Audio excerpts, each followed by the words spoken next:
before we start this panel discussion, let me share the vision of why men looking in. For a very long time, women have done great things, have started great initiatives to do things that are going to empower women. And we have made great strides, but I think we would have made greater strides if two things perhaps had not happened. One of the things that I feel a lot of the times in our women movements, our women initiatives, our women ideas and agendas, we tend to be seen by men as very catty, like feministic in a chauvinistic manner. And they see us as people competing with them rather than people who want to work with them. So what they have done is they have closed the doors for women. Now, if the statistics were not as they are today, that may not have been such a big problem. But when you look at the statistics that we have today, more than 50% of the world's population is women. That means it's generally 50 to 50% men and women. But when you look at where the wealth is sitting, those statistics then become skewed. You find that more than 90% of the wealth of the world is in the hands of men. Which then means we cannot ignore this demographic called men. All right? Again, if you look at all the leadership positions in all the sectors of the world, a lot of the leaders in all these sectors, whether it's government, whether it's corporate, and especially the very strong sectors, financial sectors, where that's where the resources and monies are being held, where you look at policy, that is where we need to create a policy that will enable women, they're mostly led by men. So if we ignore this demographic called men, and then we're not able to integrate with men or partner with them, then you're locked out. No amount of good work you're doing, no amount of good conversations you're doing is going to lead to so much effort for the women. So we're thinking as a strategy for this platform that we're creating called the Timeless Women of Wonder, we're thinking that a major strategy for us is collaboration on a global perspective, but one of the players in collaboration is collaboration with men. So for me, men are a very, very, very important constituent of this partner, of this platform. Gentlemen, I really want to thank you so much for making the time out of your very, very busy schedules. Some of you have flown into the country to be part of this conversation, and I do want to thank you so much. Can we give them a round of applause for just being here? So Faith has just done a great introduction of the gentlemen. So we may not need to go into their introductions, but I just want them to start off with a few insights that they probably have on this equation. You find that the men sitting here represent various sides of this equation. You have an international male leader. You have a business, someone representing the corporate sector. You have somebody representing government, but I think the excellency here is twofold. He has worked in the corporate sector for more than 20 years in very senior positions, so I think his perspectives will be twofold, from the corporate sector and from public sector. You have development sector in the international organization, so looking at development both locally, nationally, and internationally at the end. And we're looking at Zell Regional, which is sort of a mix between development and social. Okay? So, gentlemen, Nathan, your profile is very, very interesting. You are doing international policy work, you're involved with peace, you're a champion for women in terms of sexual violence. Can you speak to us a little bit about what you do and how that is tying into the bigger equation of development and the women? Thank you very much. My experience and my interactions and my engagements and my work for the last maybe 15 years or so, and my upbringing has taught me that I think in a relationship, from the perspective of gender, perspective of class, we probably need to start from the major premise that we are all human beings. I think that is the most important thing, who have rights and obligations and responsibilities, but also who have attitudes, needs, demands, weaknesses, and strengths that we can together resolve. Of course, we have our differences from the gender perspective. There are certain things that men can do, and probably certain things that women can do and men cannot do. But that is the difference. The difference goes only to the level of biology. But the rest is simply politics. How you negotiate issues of power, how you negotiate issues of representation, issues of resource allocation. This is politics. But also we know that historically speaking, society has developed out of struggles. There is no any particular time when a certain class has allowed another class to take over its position. You must negotiate, you must struggle, you must convince, you must conjure. At some point, some people even have taken up arms to access what they have been denied. So we have had a history of discrimination. We have bridged that gap, but we also know that the struggle continues. We are winning some battles and losing some, but the struggle then should not end there. So that's how I see it. So I see the process in a very progressive line, that we are winning, we are getting there. We still have some hurdles which we think we need to negotiate together and see how we ensure equality. Thank you. Thank you. A little bit later we'll come into, you said some work has been done and you have made some strides, and a little bit later you will tell us how you have done it. How, even though it is progressive. Maybe next, Your Excellency, can you speak a little bit specifically about the county, Kiambu County, how you deliberately made a decision to support women and to include women in your leadership, and what that impact has been for your county? Thank you, John. Good morning. Good afternoon. I am new in politics. I joined in 2013 with the promise of the devolved government going to create a difference to the country of Kenya. And once we were voted in, very good majority, the governor and I started looking at how do we create a fast government from nothing. And the first thing we needed to do was to get what we normally call ministers, but what are called county executive committee members. And we started the process of recruiting. Be professional about it, so we put in the papers and asked for people to apply. We had 1,000 applicants for 10 positions. And I started the process of reading through all of them. Many had PhDs, many had lots of years of experience, but we realized that that job was too big for us. So we went to compete to what we call a headhunter, and we gave them that job. They did the shortlist, and we had the interviews. We started on a Thursday to a Tuesday, without stop on Saturday and Sunday, starting from morning at 8 to sometimes up to 10 at night. And we met quite a lot of people. And after this very rigorous process, we found 7 candidates who were suitable, and we are ready to offer them jobs. 6 of them were ladies, and there was 1 man. We offered. Let's give women a round of applause. So, by competence only, we offered those jobs, and we put it in the papers the following day, and we started getting our problems then. There are lots of people complaining, and there are no men in Kiambu. Why are you not giving these jobs to men? Why are you giving people from other counties? And in some of these instances, we had women who are married in Kiambu, but because they came from another county, saying, "Oh, that is not from. She's not from Kiambu." But we stood our ground, continued with that relationship. One of the first things was to become legal. The law says that 1/3 should be of either gender. So, because the governor and I are men, that made 3 men, 6 women. We are within the law 100%.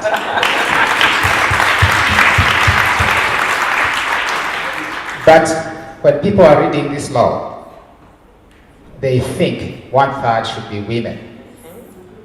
That's what they think. And that is wrong. It's 1/3 should be of either gender.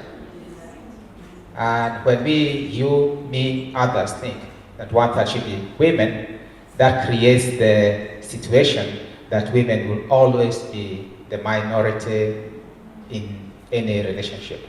So let's interpret it properly. 2/3 could be women, 1/3 men.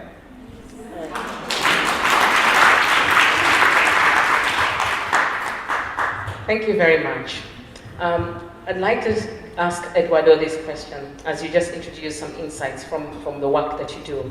You have a foundation. How have you included women, and what has the experience been like in the program that you're doing on the ground, in implementing the issues? Where is your focus? And has it been difficult to champion men in the work that you do? Good afternoon, everyone. I want to start from the standpoint of talking about gender. And I'd like the example that His Excellency the Governor has given of 6 women and 1 gentleman has been in the executive of Kiambu County. Gender equality and women empowerment revolves around 3 things. I call it PR square. PR square. Power, roles, and relationships. Power, roles, and relationships. Who has access to and control of what resources, services, and decision making? Who has access and control, access to and control of what resources, what services, and decision making? Who does what between men and women, old and young? Who does what, where, when, and at what time? And we are born equal. Men and women, we are born equal. Where does the digression begin? Where do the roads part so that you end up with the statistics that Munyeki is talking about? When you talk about literacy, you talk about health or diseases, you talk about poverty, you talk about class. CRM, I call it. These 3 things, the way you take them will place you where you are on the surface of the earth. Yeah. I like the previous discussion. Let me just say what CRM is. Sure. Culture, religion, and men. How you interpret these 3? If you interpret them or use them to your advantage, then you're on the right path. Thank you. Yeah, we'll go deep into that because we need to break that further. You know, you said some very powerful things. You know, the role. If you say there's roles, it means there could be, in the definition of roles, roles for men, roles for women, because we're talking about women and gender here, and gender being both men and women. Okay. Then we want to break down that CRM, right? I hope you're putting on your question hats on there and your thoughts. But just coming to Dr. Archer, give us an international perspective, global view on women, leadership, wealth resources, and your insights to how this looks and what are sort of your initial thoughts on how that could shift. In our research and our studies about wealth creation in countries that grow exponentially and increase the middle class, there is a direct correlation between the upward mobility of women in a society and their ability to express themselves freely without harassment, to be able to ascertain and accomplish their dreams and objectives and fulfill their destinies with the overall matriculation of a society to the mountaintop of success. So as women go and as women grow, so will go the overall society. Barack Obama, who I've worked for, and other presidents as well, has made it the agenda to empower women, and I want to define that word so you clearly understand when you are being told you are empowered, how do you truly measure that? It has to be more than just pedantic nomenclature and academic jargon. Empowerment is defined both academically, politically, and corporately with these four concepts. Do you have decision-making authority to control your life, control your destiny, control your work environment? It's called ERA. The first is A. Do you really have authority? Or does somebody else always have to approve and go before you make a decision? That's A. I is, are you allowed to have direct, powerful, transparent, honest input about the decisions being made affecting your environment, your world, and your place of being? Authority, input are you given equal resources as the men in order to be able to be successful? If you need a screwdriver, do they give you a hammer? If you need a car, do they give you a horse? But making sure there's equitable distribution of resources to allow you to be successful. Authority, input, resources, and the final A that we all want is, are they holding you accountable for results? If not, you cannot prove your worth, you cannot prove your competency, you cannot prove your ability to make a difference. So, what we measure, the world treasures, and what we inspect, the world respects. So make sure, when you get opportunities, those four things are in place so you can be a light and be seen and rewarded for your efforts. Thank you, Dr. Archer. And I think I'll take that, no, keep the mic for just a minute. I don't want to lose that part, and I'll come back to you, to the gentleman's, what I left out. You've just mentioned AIRA. That is correct. Okay, and I think what you've painted is the ideal picture. Yes. Okay, for women. Yes. But what are we seeing playing out locally and internationally? What is a realistic picture here? Because as we have looked at the statistics, a lot of the leadership positions are held by men. Are they opening up the space? Are they allowing women to make decisions? Are they releasing the resources because they're holding those resources? What is that looking like? And how can we change that, if any? I think, for example, in the United States, who makes the president, who elects the president, are women.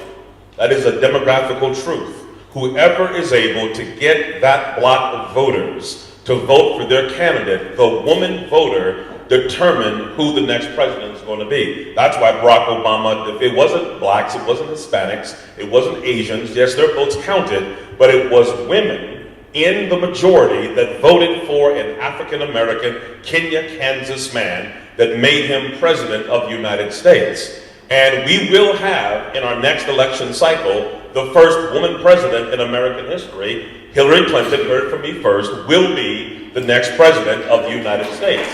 It's going to happen, I guarantee it. Because it is that female voter. But here's the key. Power concedes nothing without unified demand. If women are not unified in one voice, then power will give you nothing. If they see you fighting among yourselves, the one thing that shocked me, I will be honest with you, when I was here, I am a visitor, I'm learning the culture, I'm learning words and all of that, and praise God for it, was when we had this crisis of women being stripped in public.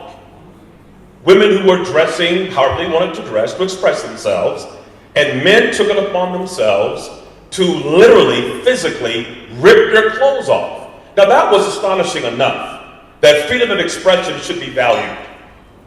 But then what I saw in some news clips were other women cheering on the men who were stripping their sisters of their dignity and of their worth.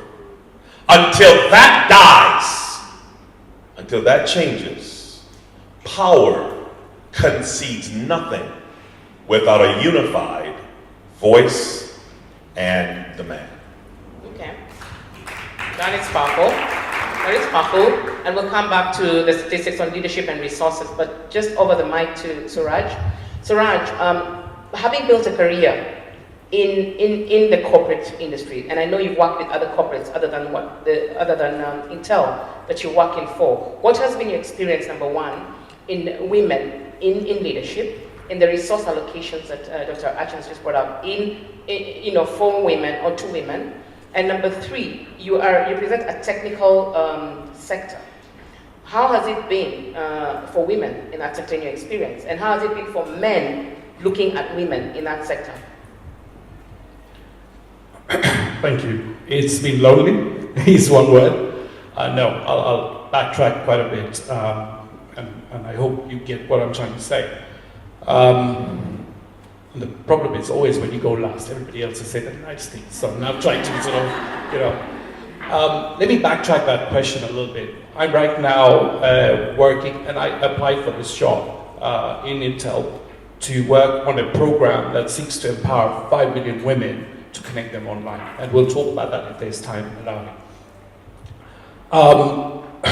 In early 2013, I was invited by Mama Janet Museveni, the First Lady of Uganda, to go to the State House, Kampala, and show them a documentary on the importance of girls' education. The movie is called Girl Rising. I don't know if people have seen it. I see some nods. Intel was the main sponsor of that, and the idea of that movie was every parent, every community leader, every policymaker needs to watch this movie and make sure that more girls go to education. So anyway, we were there. It was the only man, and there's a whole lot of decision makers. The Minister of Education in Uganda is a woman. And we finished the movie, there was chats, discussions, and somebody asked me, he says, why are you as a man here? And before I could respond, the First Lady herself said, well, if he as a man has come all this way and is fighting for girls' education, then you have no excuse to not do your part. I'm glad she answered for me, because up to that point, I never asked myself as a man, why have I applied for this job? Why am I pushing women's empowerment programs?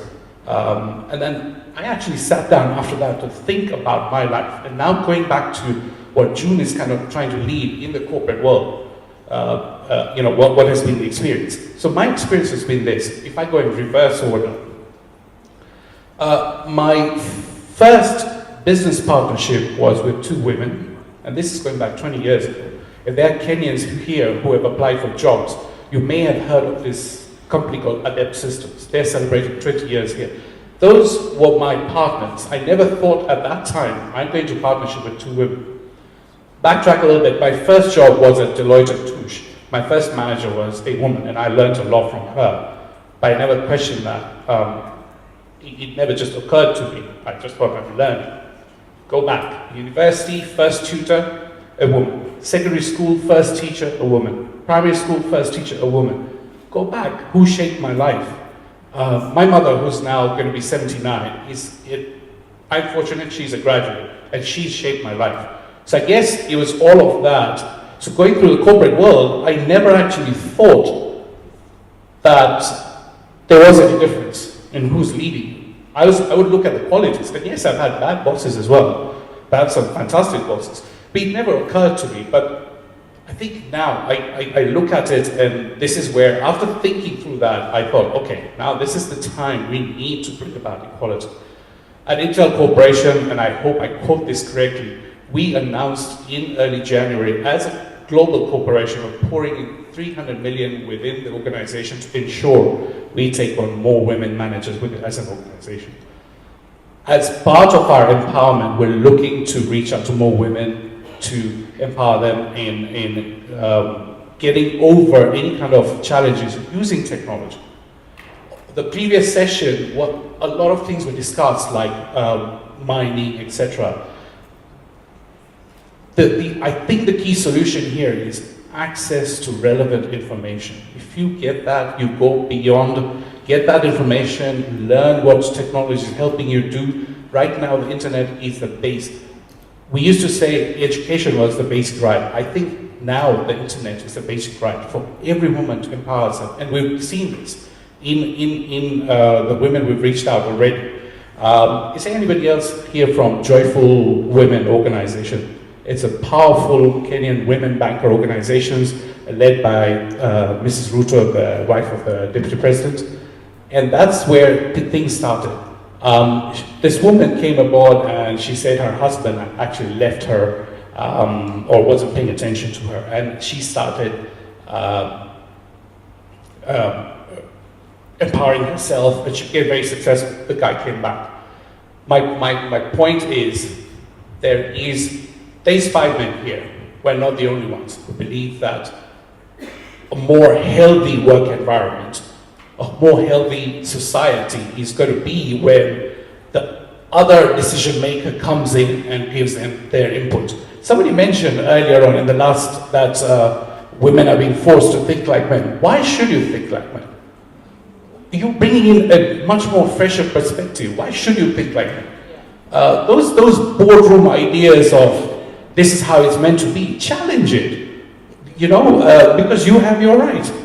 And it's until more and more critical mass. I'd like to say something because I know I'm running out of time, and I'm not sure if I answered your question correctly. The one thing that I'd like you to bring out when I listen to your story, I think you come from a background where you had great women who were already empowered and who had various impacts in your life growing up in the workplace and in the home. So as a man who grew up from that kind of background, you saw women and men as equal, no problem. But now you're actually championing women's cause. What did you experience that made you realize that disparity is somewhere that needs to be addressed with the programs you're doing? There is a huge disparity. So part of this program, we were in South Africa last year in November, and we were talking to women focus groups, and we were talking to young women who are sort of in the pre-university or youth and trying to figure their lives out, because we were trying to find out what is it that you want. We don't be a corporate to tell you what you need. You tell us what you need and we'll help you there. And we got a lot of this. We got a lot of this from women entrepreneurs saying, we have this resistance on getting successful. University professors would actually tell these girls, this is a science subject, don't bother with it. You're not going to get anywhere with it. Even if you do it, what are you going to do? And that sort of makes my blood boil. And they would come to us and say, this is what we get. I said, there's no law that says you can't do it. You do it, you prove it, you go back to the man and say, thank you so much.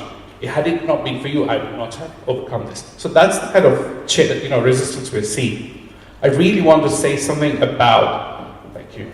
I really want to say something, and while I was on that trip in South Africa, I heard the radio.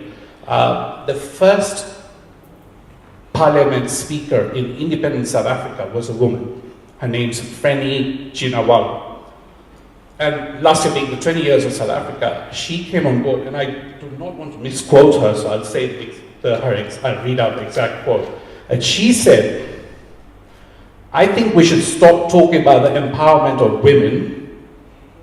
People are thinking, what's he talking about? I think we should stop talking about the empowerment of women, because the real issue is the empowerment of men, to understand the full meaning of equality. Very important. And I think we'd like to borrow that quote moving forward. It's exactly what Dr. Ari said. Empowerment means nothing if the other half is not playing their role. Exactly. Thank you. But there is an interesting question from the floor that I'd like to pull to Eduardo. Let Governor have this first before we go into that question, because yours is deeper. We want to do CRM and then take that question. So, Governor, could you tell us a little bit about, do you believe that there's a difference with women in leadership and the impact on social and economic development? Do you think it's the same whether it's a man or a woman? Is there impact in leadership, like on the impact? I'd like to give an example where we look at the last few months in Kiambu County. When we gave women leaders an opportunity to lead, the first focus was what Faith talked about, roads. Sorry, Governor. Could you please tell the room what ministries or that those 5 women leaders were in charge of? 6. Oh, there were 6 women leaders. What areas were they in charge of? Because again, that's breaking mindsets that women are in charge of roads and things like that. Could you tell the room? We had an engineer who is in charge of roads. We have a doctorate who is in charge of agriculture, a lady in charge of finance, planning, and the last one is the engineer in charge of water and water resources. And so I believe that there's no work, there's no leadership role that's too difficult for a woman. the, as we sit here, you are creating stories in your life, stories for other people to tell. And it's when you stand up and be the story to be told that women start performing. Women start delivering. Be the story that you want to hear. Be the story that you want your daughters to hear, your sons to hear, because by getting into a leadership position and making sure that you lead as well as you can. Don't lead like a man, lead like yourself. Be yourself. And as yourself, you're going to deliver a much better result than trying to copy anybody else. Yeah. Governor, before you give the mic to Eduardo, your county received an award. What was that award about, and what was the impact of these women in leadership on your county's statistics? I know I left it when we had 6-3. We employed 3 other men, so we are now gender balanced. Or imbalanced? Gender balanced, 50-50. And that should be okay because we had 2-3 other roles: communication, that's typically women, going to a man, and administration and some enforcement, county secretary. So there was this competition, not competition, there's this award that was available, and as Kiambu County we took part. It was about inclusivity and gender. And we have included youth, we've included the people living with disabilities in our offices. We've included them in the way we work. So in my office, my chief officer is called Dr. Sam Otieno. He's not predominantly from my area, Kiambu. The chief, the person who is leading the office of the governor is also Sami Onyango, also not from our region. In my office, I have somebody who is living with disability and suffering through that. In our public service board, we have people from different regions and also people living with disability. So we've taken a cross-section of the country and said, this is a cross-section of the leadership we want to see in our county. And by creating this diversity, we won an award. We were the only county, the only government institution that was represented in the winners shortlist. Most of them were banks and other corporates, but as a county, as a government institution, we are able to get an award for being able to be inclusive, gender balanced, and making sure that we reflect our community as much as possible. Congratulations. Yeah. Congratulations on that. Eduardo, back to your CRM.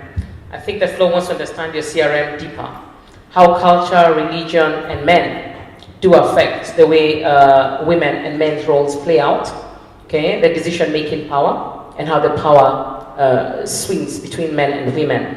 Also, there's a question from the floor that asks, why do men feel so threatened by empowered women? So maybe you can tie those two in your answer. I want to say that thank you very much, Shiraj, because that quote has answered my M part of it, where the quote was underscoring that those that need to be empowered are indeed men and not women.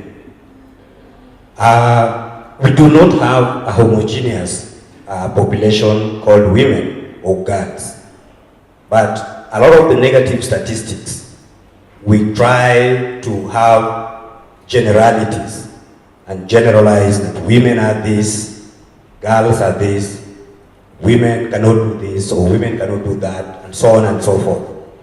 And this entrenches stereotypes.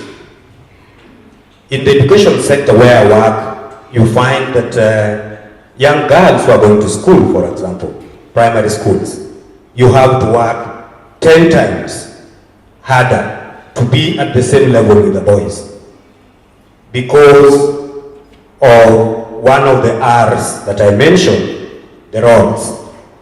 That the young girl is burdened by very heavy responsibilities that ordinarily should be done by an adult. So in the CRM I was talking about is how you interpret, and I like how Dr. explained the issues as well. How you use these things, culture, religion, and the men in your life for your own advantage, for your benefit. You realize that the three are intertwined. Along the ladder, you will meet a man. Either your husband, your daddy, your boss, and so on and so forth. So if they play a positive role in your life, if the men are empowered, then you will get that from that transformation that you are yearning for. Even at the household level, those roles that communities or culture have defined to be either done by women or men. It doesn't hurt for men to cook. Indeed, men make very good cooks. They can do all the household chores. So we're also looking at, as we talk about empowering men, and perhaps empowering women, depending on what we agree is required. Yes. Are you also looking at mindsets Yes. of men and women? That mental shift. The culture and the role and the men. Dr. Archer, could you tell us a little bit about the role of religion and the views of men and women? Because I think this has played a big role in how women see each other and how men see each other. I think religion has been abused and misused for a lot of private agendas. Back when my grandmother and grandfather got married, they were both black and white. And it was illegal in America for races to legally marry. And the church actually used a scripture out of context to say that white and black should never marry. And the scripture was, what does light have to do with darkness? And that actually split the Baptist church into the Southern Baptist and the Northern Baptist. But we tend to cherry pick from our holy books what defends our position. But I'd ask you, if you go back in the Old Testament, there was a dynamic woman named Deborah, who was both a judge and a prophet, who led men. Matter of fact, when there was a war going on, the commanding general named Barak went to her and said, what do I need to do? And this woman, who at the time women were not counted in the census, were looked at simply as property, was the leader and the advisor to all leaders. And she said what to do. He was so impressed with her wisdom, he said, if you don't go with me, I'm not going. I need you to be with me. The thing that has to really change is how we describe strong women. Women that are powerful, women that are aggressive, women who are brilliant. In so many cases, when men are that way, we give positive accolades. Oh, he's a go-getter. Oh, he's a leader. Oh, he's got it. Oh, who does she think she is? You know what? And begin to put women down. For example, in America, Michelle Obama, who started a new trend by showing her arms and being strong. Other women now are spreading the rumor that's insane that she's a transvestite. True. Other women are describing she can't be a real woman. She's a tranny. Women are describing Oprah Winfrey as being a lesbian because she's so strong. We never hear these things about men when they're strong and dynamic. And we have to kill that kind of conversation and allow women to be who they are. They even said that the women tennis stars, Venus and her sister, Serena, were given testosterone as children and that they're really men in women's bodies. Because women are not allowed to be strong and be great. We need to celebrate strong women, talk about them in positive terms, and tell other women you can be the same way and uplift them and not be jealous of them and celebrate the strength of a dynamic woman. While you hold the mic on that one, yes. It's one thing to say that women need to celebrate women, and I agree with you totally. But what about men? Men sit in all these leadership positions. Men hold the resources. And when women, in fact, I have a lot of questions here saying why are men threatened by women? Yes. Why will they lock down opportunities when women want to step into leadership? When women want resources, they do not allow them to receive this. and they actually have been responsible for painting the picture of a strong woman in a negative way. What would men say about this, and what do you think can be done? Here's the lesson that we men have to learn. You have a candle that's lit. There's another candle that is not lit. You do not lose your fire when you share your light with another candle. And if men can really get that by empowering and supporting women, you don't lose your fire by giving it to somebody else who also can be lit.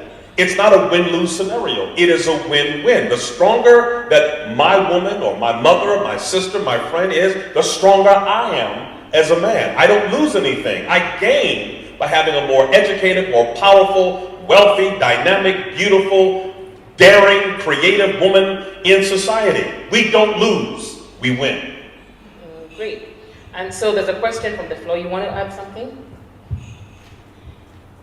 Thanks. When we, as Kenyans, got the new constitution, we created an opportunity for women to get positions of political leadership. And there was this requirement that 1/3 of any position should be of either gender. And we said earlier that women hold 50+1 of the votes. But if we look at the people in Kiambu County, for example, we had 60 places for members of the county assembly. Out of those 60 places, there were only 3 women who were voted in. And to get back to 60, we had to add another 27 to get to the balance to be correct. But we have the opportunity to create that change. What are the barriers that are stopping us from voting in women into position of leadership? If we did that, we'd have voted in 100 members of parliament, women members of parliament, 800 to 900 members of the county assembly, 16 senators, 16 governors, and 16 deputy governors, just to get to the 1/3 rule. But we didn't. So it's all in the mind. We need to start changing our mind and believing that we can do it. We can get women into position of leadership. And I am totally convinced that when you do that, we are going to get a much better Kenya. It will grow not only by 2.5%, 3%, 5%, but by double digits. Thank you. The mic over to Nathan. Nathan, could you tell us a bit, when you look at the statistics again of where the wealth sits and leadership and all those, yes, we agree that there are institutional things that could have contributed to that, but there could be also cultural issues and violence and things that sort of hinder work against women. Can you tell us a little bit about the work you're doing there, the challenges you have encountered as a man and seeing on the ground with women, and what are your thoughts moving forward? Thank you very much. Let me just first say something about why men are scared of women power. Oh, great, thank you. Yeah, because I think it is also important to realize that every system must justify its existence, even ideologically.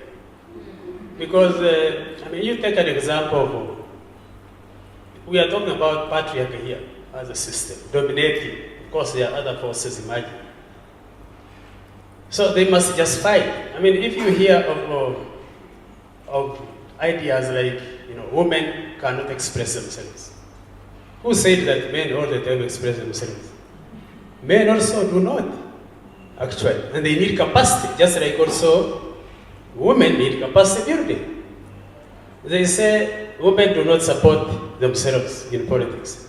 But who said that men support themselves? Don't we know that? So as long as you are in a certain position of power, even if there are no women there threatening it, you will not allow other men to access it. And you justify it with a number of reasons. Okay? But, so that's why I was saying from the very beginning that you need to do you struggle. You demand, you negotiate. You don't have to fight over it, but at least unless it goes beyond manageable proportions. But how practical is that? Demand, negotiate, but you're negotiating with the people who do not want to lose. No, unless the system is very undemocratic and dictatorial. But I think if there is space for that, we have struggled. In Uganda, for example, there is affirmative action. And they have implemented it. 30% of women must be in parliament. We have more. They have their quota.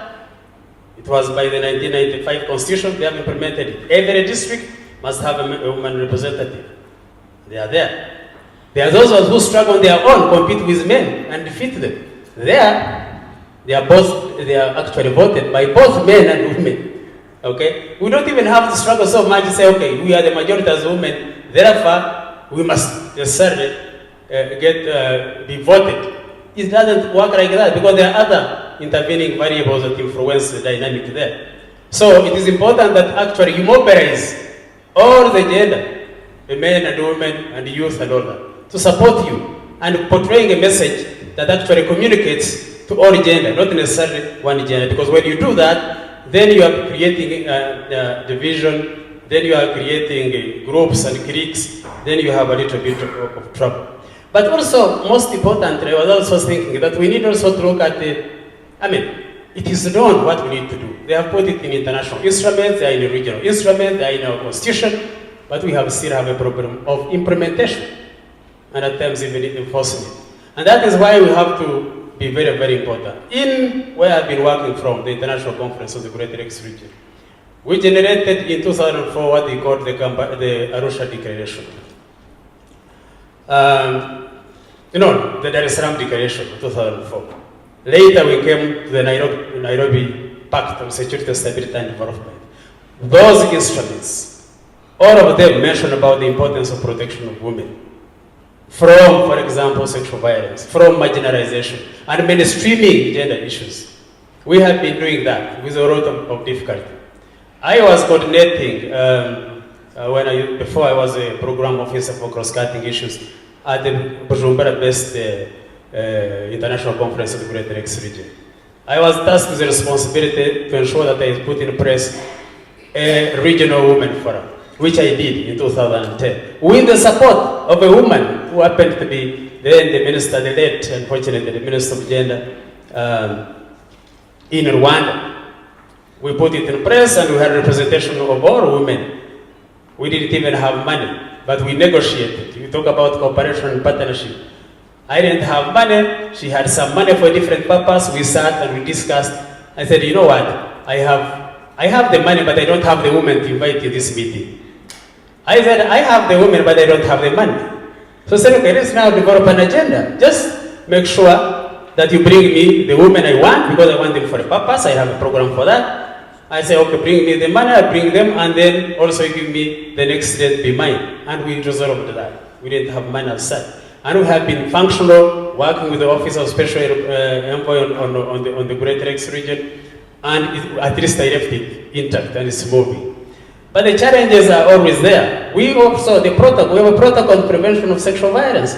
We developed it in Nairobi here, and it's actually binding. In that protocol, there was a provision that the member states put in place what they call the regional training facility on prevention of sexual violence. To train judicial officers, to train police officers, to train social workers, to train doctors who handle cases of sexual violence. Because it was realized that skills and sensitivity was a gap.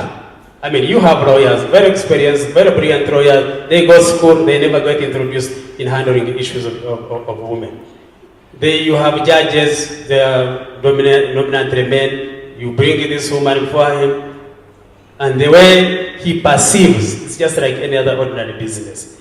So they thought, please, there is this gap, let's put in place the institute that would generate the necessary sensitivity to all these people, and also train them with the skills, for example, how to get the evidence, how to differentiate what is sexual violence from assault, from any other thing. Now, that is what we are trying to do, but this is only after almost 7 years when it was passed in. But in that plan, you're dealing with the sexual violence victims, which is great.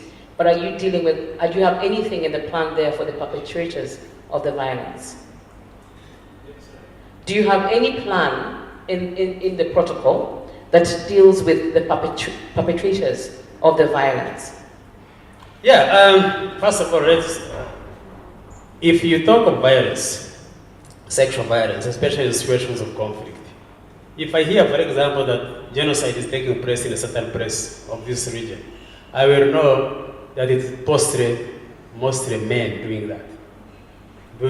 Genocide. Go to Rwanda, go to Rwanda. I don't think you had a group of women organizing machetes and what they're going to kill.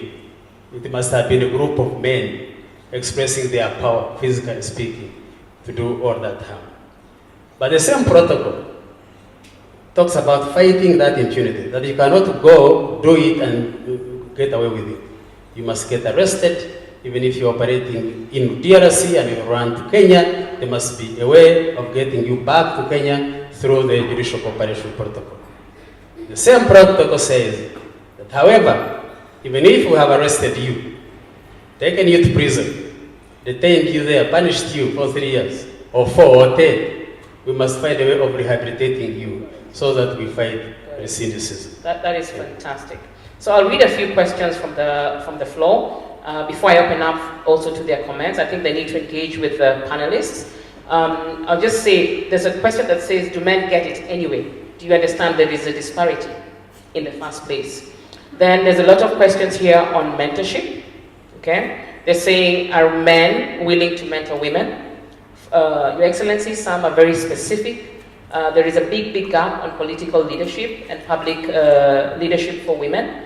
Are political leaders who are men willing to mentor women? That's a question that we have on the floor. We have some questions that are asking, what do you men feel the women need to do to be able to get into the boardrooms? What are they doing wrong that they could change, you know, to open up this space for them? They're saying that, why are women sidelined in male-dominated sectors? Do men want to keep these sectors for themselves? And what is the role of men in trying to open up this space to women? Some questions here. Another one is, what's the type of world that you want your daughters to live in? Okay. And why do men close ranks against women trying to get into leadership? So this is to assume that men do not want women to get into some of these positions or the resources. Maybe we take a few questions in any order. Any one of you can take any one of those questions, but maybe we start with you, Governor, on the political ones, and then we move to you, Eduardo. I guess in the political ones, what I'm hearing is, how do we support more women to get into the political positions? I can give you an example in my corporate life, where I had people who are more junior than me, but I recognize their capacity early on. Somebody has come from college, they're 2 years into work, and I find that they have higher capacity.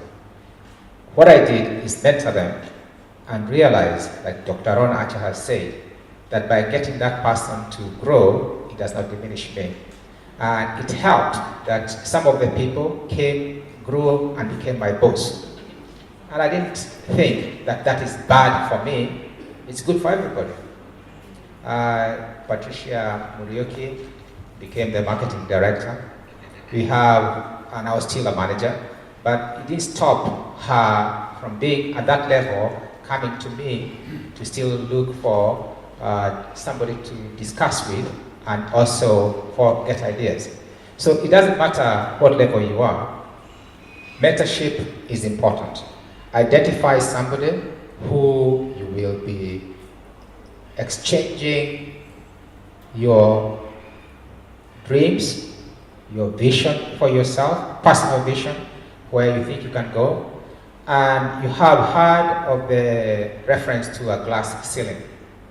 There are people who believe I cannot go beyond a certain level. There's no level like that exists. No level like that exists. There's no ceiling for anybody. There's nothing stopping me from being a president next week. There's nothing stopping you, because it's what you want, what you believe you can achieve. You don't have the answer right now, but you will get there. So the first thing is, believe in yourself, trust your innermost feelings about your capability, then look for people who will help you to get there. Mentors exist, mentors are there, people are ready to help you. Your Excellency, before you pass on the mic, so are you committing to mentoring, not yourself personally, but is there a willingness for male leaders that you can probably put together to mentor women in the public space and in the political arena? Is that a possibility? I would commit to mentor, and I've committed to getting some people to mentor, and I think we are in the process of doing that with a group from Kiambu that has got some women who stood in parliament before and didn't make it, and we'll be discussing on how can they overturn the wings of the men. Oh, fantastic. Can we just give him a round of applause? Thank you very much. I think that is really powerful. I'm sure we should be able to get this into a more national level. I haven't organized it myself, but I'm committed to doing it. I just want to see some hands on the floor. Who would love to input or give some comments? Can I see the hands real quick? 1 there, 2, 3, 4, 5 there, 6, 7. Okay? Can you give the mic there quickly? We'll start there. Just keep your hands up, please, those who have put. And if you're not put, please don't put. Thank you. Put them right hand up. Keep them up until your question is answered.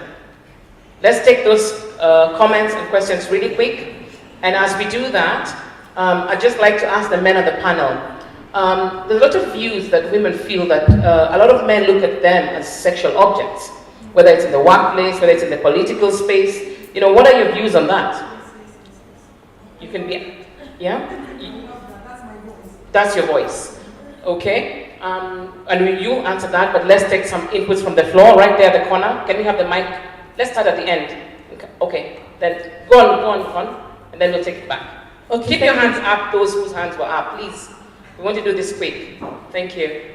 All right, this is for the Deputy Governor, and in particular, I just wanted to commend him because yesterday we were talking about challenging narratives, and when you started to talk about the 1,000 applicants, very, very gently, I was waiting for you to say out of the 1,000 applicants, we had 20 women. Because that's the narrative that we are used to hearing. So I would just like to commend you for restoring our faith in the fact that women are actually putting themselves out there and taking their space, which is what we've just been told.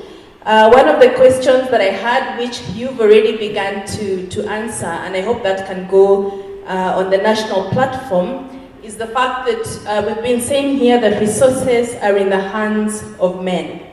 And many, many times women have been given positions out of what I would say is tokenism, you know, that one woman on the board as a token, so that we can say we have numbers. And one of the things I had wanted to find out, which you partly answered, is what we are doing to give women resources, because when we come to elective positions, it's when we see the money flow. And I've been involved in a political process where a politician I respect quite highly actually made a comment when Mother Karua said what she had in terms of her asset base. And the comment from the man was, what has she been doing in government all these years? And therefore the question is, what is these men are doing in government in order to amass an asset base that would be impressive, so that women perhaps can do the same thing, so that they are able to get into the elective posts? That's just a question, but it's more of what are we doing to support women? And I'm not saying that, you know, because some of the way the resources have been used during elections obviously is not something we want to do, but how do we give them resources to enable them to get into elective posts and not just use affirmative action? Fantastic, and that will go to the governor. The mic to the end there.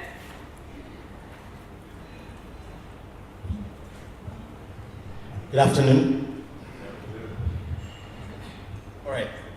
My question is, I think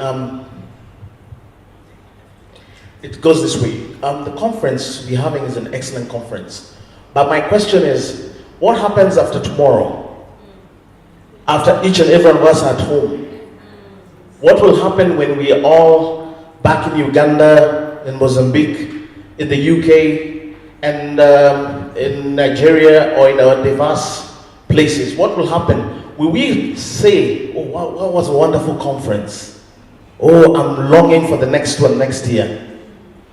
What I'm asking is, what can we do now to create, like the doctor had said, a unified, perpetual voice and demand a unified voice to create a demand to empower women and the families these women come from? What can we do to continue this conversation after this conference is over?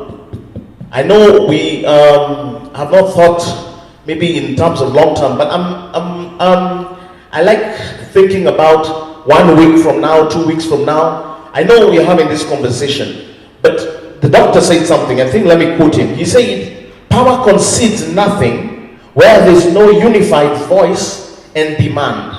Now, if we are all saying there's a problem, this is a question.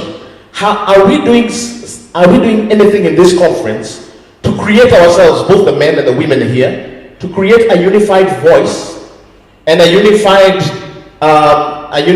voice or a unified standpoint, so that once we leave here, it's something perpetual. We've caused the ball to keep rolling, so that after this conference is over, at least there will be an action point, there will be an exit point. We are coming out here with something which we are going to do, participate, or we're going to light a candle somewhere. My question is, what are we going to do after this conference? So I'm asking the panelists that are up there, and I think the excellent panelists here, after this conference, can we think within this conference, what are we doing? Have we created a network? Have we created a base? Have we created a unified voice? Or are we in the process of doing so? Because after this conference, unfortunately, we want to be one unified voice. Thank you. Thank you. Thank you, Alan. Thank you. That is great. Here. Hi, my question is actually quite a simple one, and probably to each of you, which is, you've all mentioned quotas and percentages. And I'd be really interested in your views as to whether you think that is something that is good, or whether that is something that actually has a marginalizing effect. I've seen them work very well, and I've seen them work not so well. And I also think it can be seen as a form of tokenism, that the individuals that are the quota are treated as the minority and continue to be marginalized and don't get taken seriously. And as a woman sitting on boards, it's something I get and feel regularly. That doesn't mean that lessens my voice, but it does mean that I have to put on some sort of inner steel when I go into some of those boardrooms. So I'd be interested in your views on it. I have also seen and done quite a bit of work in places like Norway, where they have their 30% quotient for boards, but it is the same 20 women that appear on every board. And that's not necessarily driving the right sorts of behavior as well. So I am sitting right on the fence at the moment. I can see that there's something measurable about it, which is a very male tradition, is to have a target and then go out and smash that target. So I can understand that there's a benefit to it, but I can also see that there's a downside, and I'd be really interested in some of your views on that. Thank you very much. Here in front, and then that way. Or is there somebody on that side? Okay. Good afternoon. I would like to ask Could you please ask your questions in exactly a minute, so that we can have time for the panelists to respond? Yes, there's been a serious group of people who've been trying to amend the constitution and delete the 2/3 gender principle rule, and our leadership there that is represented there today, I would like them to respond on their actions towards this, because we're seeing the affirmative action is working well, but we've got very good policies in this country, Kenya. But the people who put extra effort in ensuring that they don't work. So how are we going to work around that to ensure that that clause is not deleted until it truly works for the women of this country?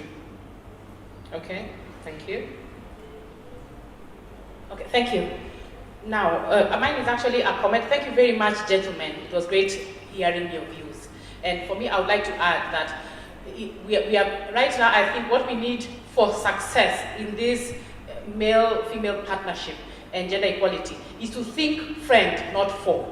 So when we are addressing men, can we think of men as our friends? and helping us. And even the other way around, when men addressing women, can we think friends of each other? Then the other thing is that we are the disenfranchised group. Therefore, we are the ones who have the greater responsibility to prove that our system, as Nathan has said, it works.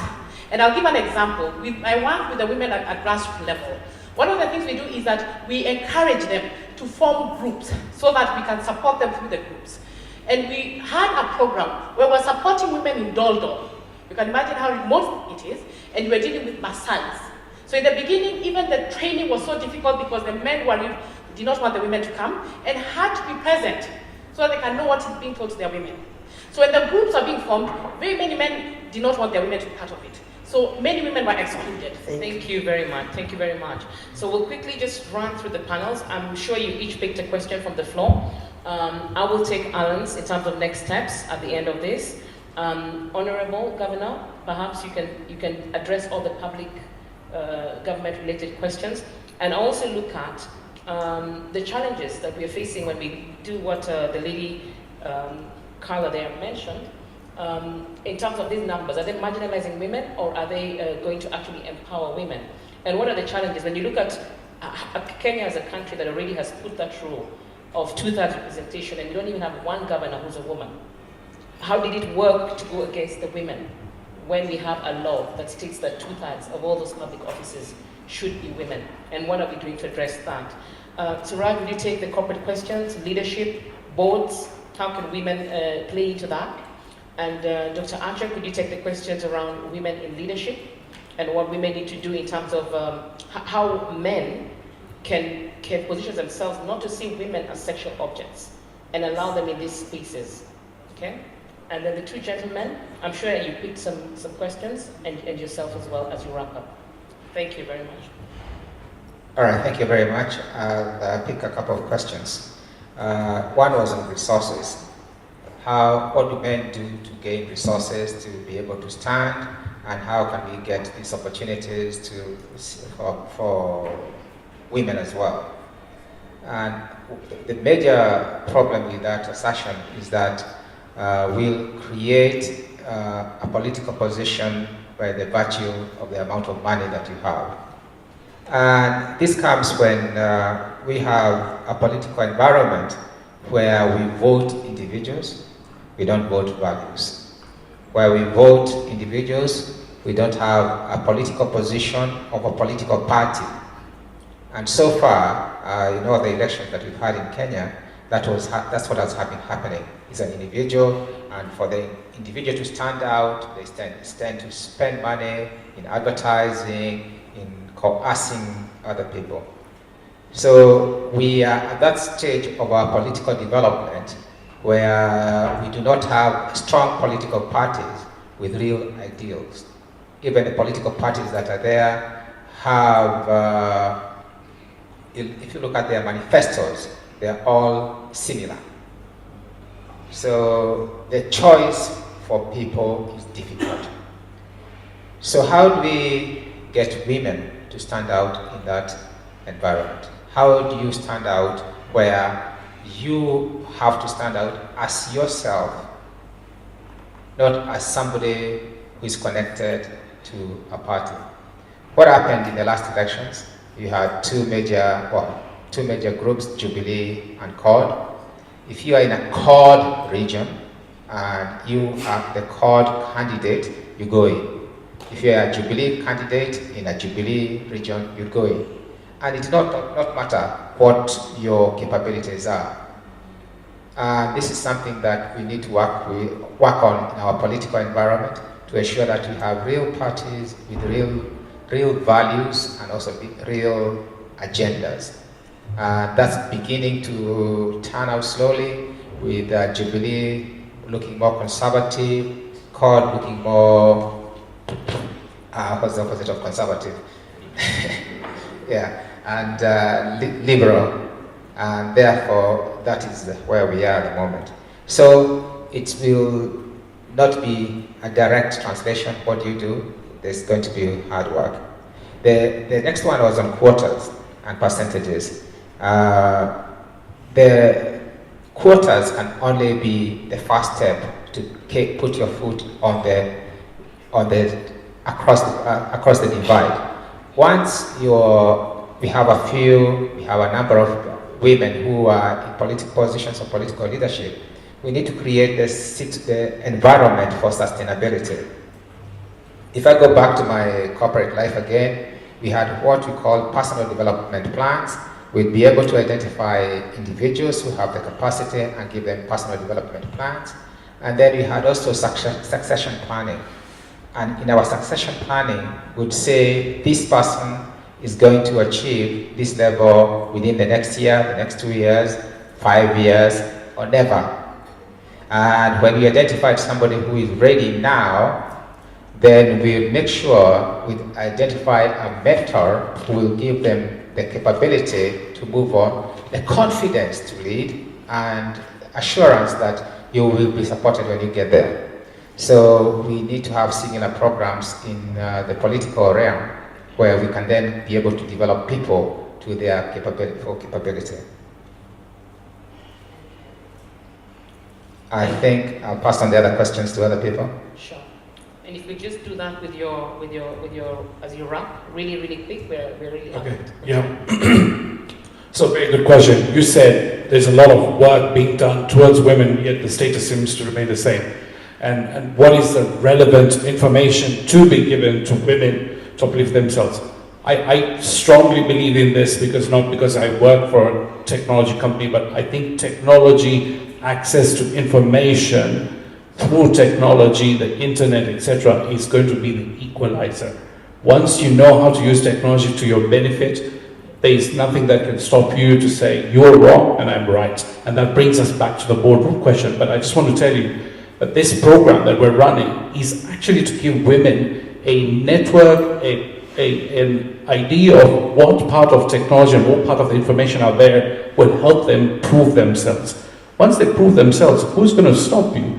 There will be men saying, no, yeah, you may have made millions and I made thousands, but you're wrong. How long will they last? Let's create that critical mass. It comes back to your question of quotas. I think quotas were put in to level the playing field initially. But you're right, in an ideal world, there should be no quotas. I should be on the same board as June simply because we both did our jobs very well. And that's the idea, to break into a boardroom. It's do not think, prove yourself as a woman that I'm capable of being in the pool. Then see why they don't let you in. There are laws to protect you. And one very good thing that you should use is your suggestion. Go in as a friend, not as a foe.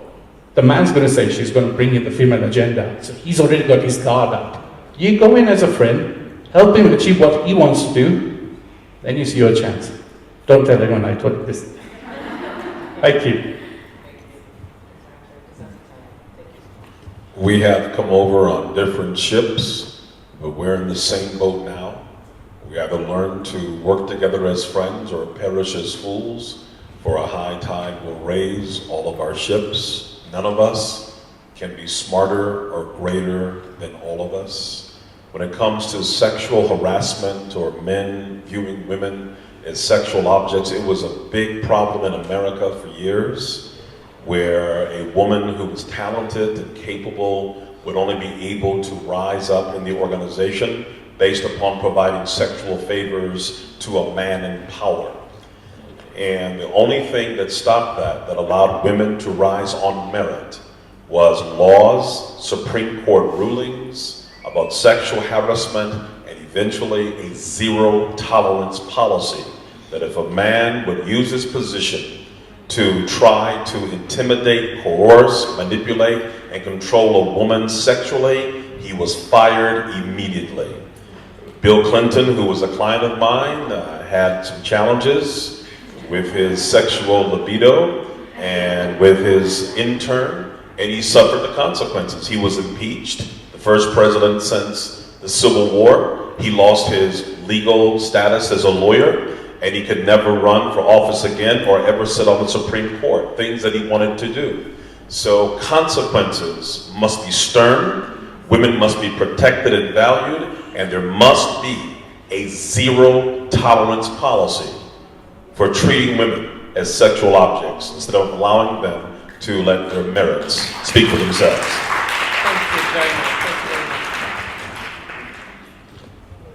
much. There was a question about what next, or what we do from here. And this is a question that comes with every conference or symposium of this nature. And I would like to underscore that the gender agenda is a marathon. It is not steeplechase or a short race. So we should not tire from talking about gender. A lot has been achieved, and this is what we need to focus on. If I give the example of Kiambu here, even from an education perspective, we have a situation in that county where even the enrollment of girls is higher than that of boys in Kiambu County. So with affirmative action, a lot can be achieved. And with laws and legal framework in place, we need to sit with decision makers. Some of the ideas that are being said here, I wish we had more decision makers in this room. The table where decisions are being made. And maybe as the last one, Munyeki, we also need to go out there and drum the support for our agenda. The Arab Spring, Occupy Playground. Once the decision makers hear our cry, they will have to respond. Thank you. Thank you very much. Yes. I think for men and women as a political, social, and cultural group, there is no alternative to cooperation and partnership. We really have exhausted, discussed, and understood the importance of collaboration as one gender. You know, there was a time, I think in 1970s, when this continent was so angry with the relationship they had with the West. And there was a school of thought that talked about delinking. Let's get out of these guys, let's be by ourselves, and let's see whether we cannot evolve. But we know that that didn't work, because the relationship was already entangled, so intertwined, that to delink was problematic. Even as men and women, you know, the linkage, both in the political system, is real. It might be antagonistic, but it is there. Even at the family level. That is why at times, even when the man is very undemocratic and oppressive, the woman will keep quiet and they'll get the kids. And when the kids grow, they'll put an equilibrium. That's why they start saying, yeah, this man has now become very weak. But he has realized that the forces that emerged out of that relationship are such that he cannot continue behaving the way he was behaving. So my reading of the situation is that, yes, we are in there, let's stay there, let's continue discussions. We are going to bring conditions that will inevitably require that equality and empowerment is real. For the men, I think we should not talk about empowerment and equality during the morning hours, and then in the evening we talk about abuse and exploitation. I think we should mean what we say in the morning and put it in practice at home in the evening. We should not keep it in our sleeves and just remove it the moment we put off our shirts. It must be real and it must be ideological. You must be ideologically convinced about the importance of this empowerment. We must go out there and create the necessary critical mass by generating a group of other cadres that will share our minds and thinking, so that at the end of the day, we have a clear-minded leadership in both men and women that believes in the importance of empowerment, because there is sufficient information to that shows that it is very important that we believe in this. We talked about information. Information is very important, but it must be information that is progressive. There is a lot of information there, information that even means that women be kept where they are. So we must go do research, somebody mentioned it, generate sufficient information that we put in the public arena there, so that those who are not yet convinced, get convinced. Because probably their women are the way they are because they do not have that additional information. But also men behave the way they are behaving because there is no information. So the question is, who is going to get this information and how is it going to percolate from the top downwards the grassroots? That is very, very important. Empowerment, I think, is very, very important, but we must put it in practice. In our homes. The other day, I could just conclude with this story. I think it was about a year ago. And there was a by-election in Uganda. And then I told my wife, by the way, that was our constituency, why don't you go into this? And my wife says, me? In politics? You must be joking. I cannot go to this getting insulted by the peasants right, left, and center. I said, but my friend, we go, when we are going home, you see where we pass, we have no roads, it looks like we don't belong to this country. Why don't you go into it? We had a discussion for about 6 hours. We were actually driving from my village. And of course, my car was almost burning because of the poor roads. So eventually, I was traveling to Juba the next day, but we did not agree. We discussed. She said she can't go into politics. But I realized, I knew she had the potential, but she had not actually realized that that is where it can take her. So eventually, I said, you know what? If you want to be my wife, I'm going to Juba. If you think you are still my wife, I want to hear that you have registered for that campaign.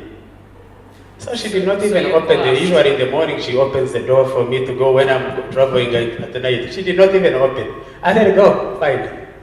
So in the evening, I think after discussing with a number of other colleagues, she sends me a message, I'm going. I says, very good.